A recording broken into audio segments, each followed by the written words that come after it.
I just got off a Clubhouse conversation and I'm all energized. We had a great conversation about when leaders aren't aligned. We talked about what happens when leaders aren't aligned. It feels chaotic. There's a lack of trust. We talked about lack of trust in what, right? Lack of trust in the leaders themselves, in the direction of the company, in my ability to be successful. Um, Lack of trust in the culture that you say you have, but it doesn't look like that. So lack of trust was a big deal. One of the questions that came up, which I thought was a great question, was how do we ask our leaders for how are we going to get from point A to point B? So we might be clear on the mission, clear on the vision, clear on what we're saying the strategy is, but needing a little more information about how, right? If somebody came to me and said, how can I ask my leader for a better understanding of how we're going to close the gap between point A and point B, I suggested using an active listening framework. So, tell me more.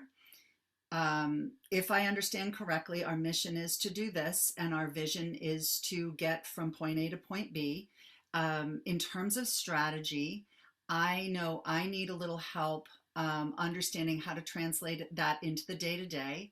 I know we might not have all the answers, but I wonder if maybe we could kind of work through one small example of how we might do that here and now. Using that kind of a framework does a few things if we keep a couple things in mind. One, active listening, really listening and asking to understand, not to condemn, not to argue, not to prove that it's never going to work, but really to understand where are we trying to go and how do we see ourselves going there.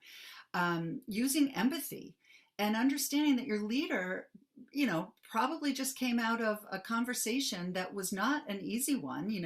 There were negotiations, there were compromises, there was prioritization, which is never easy.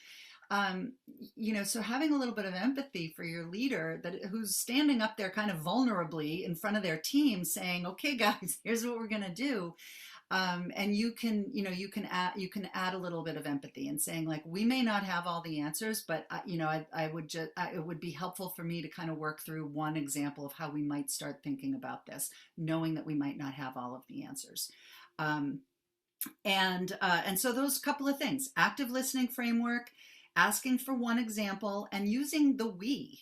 Can we work through this, and can you help me to think about how I might do this? So anyway, I thought I would share that because that was a cool part of our conversation. I have another cool part which I will do in a separate video.